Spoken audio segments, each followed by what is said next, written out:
So, ayun po On. nag-order na po ako ng sticker. Tapos, ito na. So, yung pangalan ko muna yung pinalagay ko kasi tinesting ko muna. Nakabit natin siya sa Miu Gear ngayon. So, first sticker ni Miu Gear. Nawaya, makikita nyo na. Nakabit natin. One eternity later. Boom. So, ayan po, dito na po ang ating Miu Gear. So, ayan yung nilagay ko na sticker niya, yung pangalan ko. Siyempre yung pangalan ko lang yung pangalan ng iba, diba? Paano masabi? Ayan, Joseph. Tapos, ayan.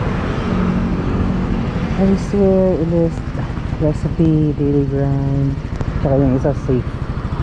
Ayan, binili ko sa Lazada. So, ngayon na change oil. First change oil ni Blackie. Ayan, sana walang LTO sa daan. At, ayan, tara na. Let's do. Sige, mag-gloves muna tayo para maganda yung grip ng handle. Pwede na!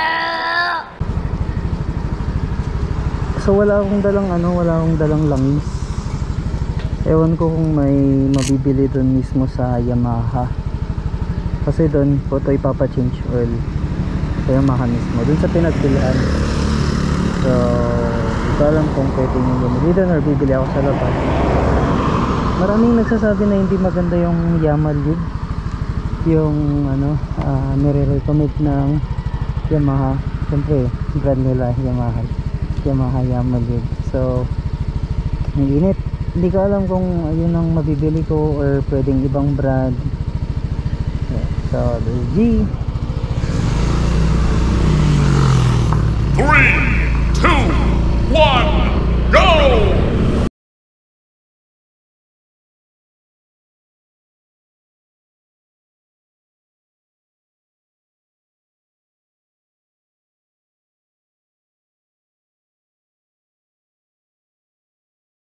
Yung sabi pala sa akin noon, ang sabi sa akin noon, before 500 dapat pa-change oil na. So yun nga, medyo busy kasi kaya hindi ko napapa-change oil, lumagpas na. Pero alam ko 500 to 1,000.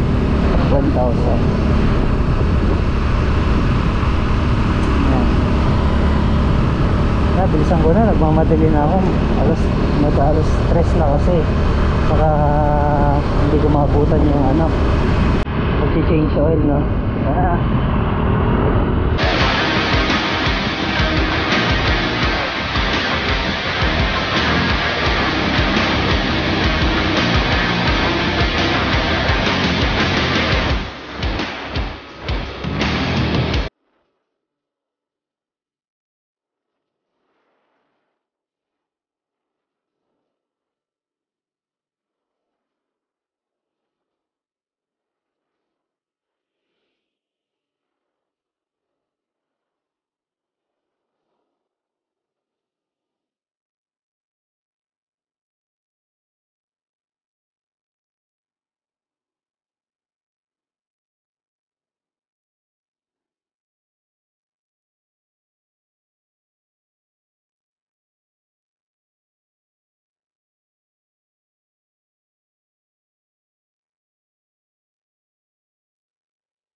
Oh no!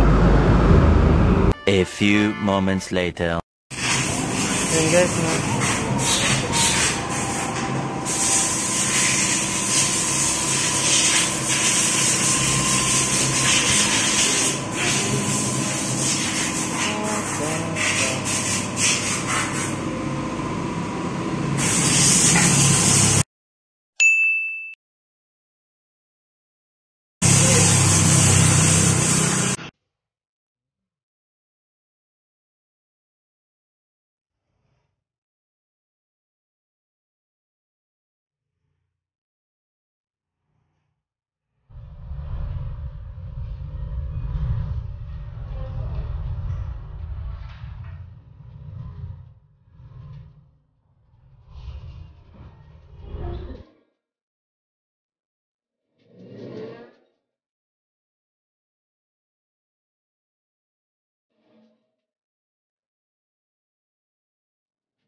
At yun, sobrang lambot ng shock niya na sa harap.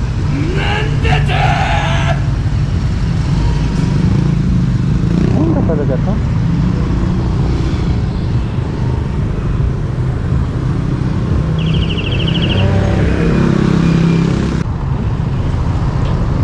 Kasi nung bago to,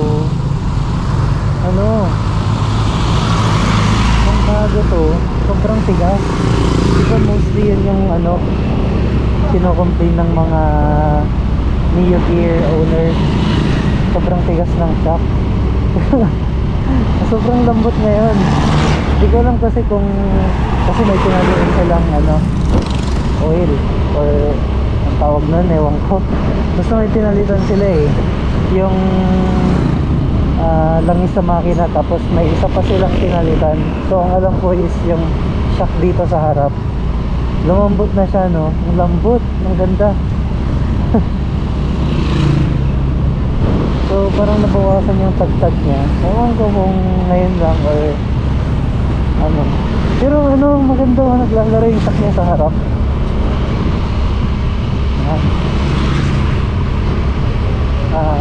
Observe muna natin for ilang araw kung ganito pa rin yung shock niya. Ang lambot ang ganda. So yun, napanood nyo naman yung first change oil ni Neo Gear. At yun, ang naisasuggest ko na lang kung bibili kayo ng Neo Gear, tapos huwag nyo munang para sa akin lang, huwag nyo munang papakustomize para hindi ma-void yung warranty, kasi syempre expert yung mga gumagawa sa kasa. Mapapanood nyo naman yung ginagawa nila. So mabilis lang yung change oil, tapos yun nga, free service pa, wala akong babayaran. Yung mga ginamit lang. So overall, satisfied naman ako. So yung mahalig kayo, parang ang dami ng freebies dito, free pa rin yung change oil niya. Di ko alam kung hanggang ilang beses, pero first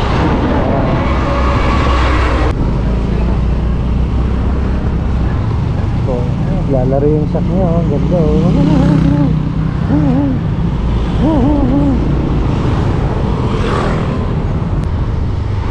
Tigil lang ako sa bled dito. Alright, so 590 na yung tinakbo ng ating Neo Gear. So nasa bled.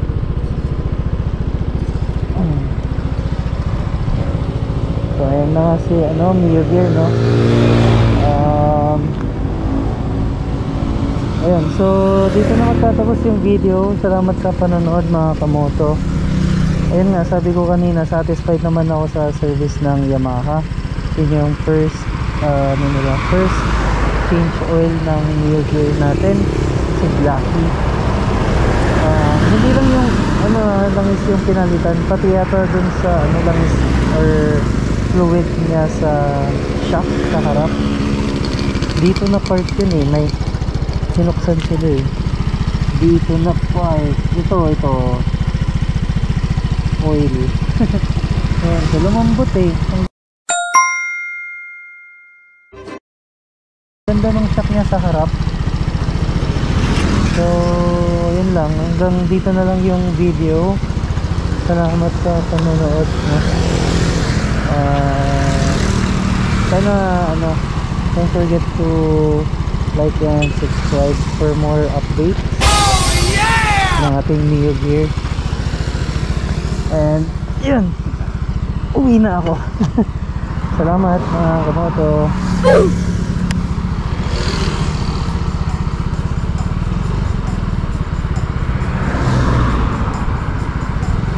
3, 2, 1, go!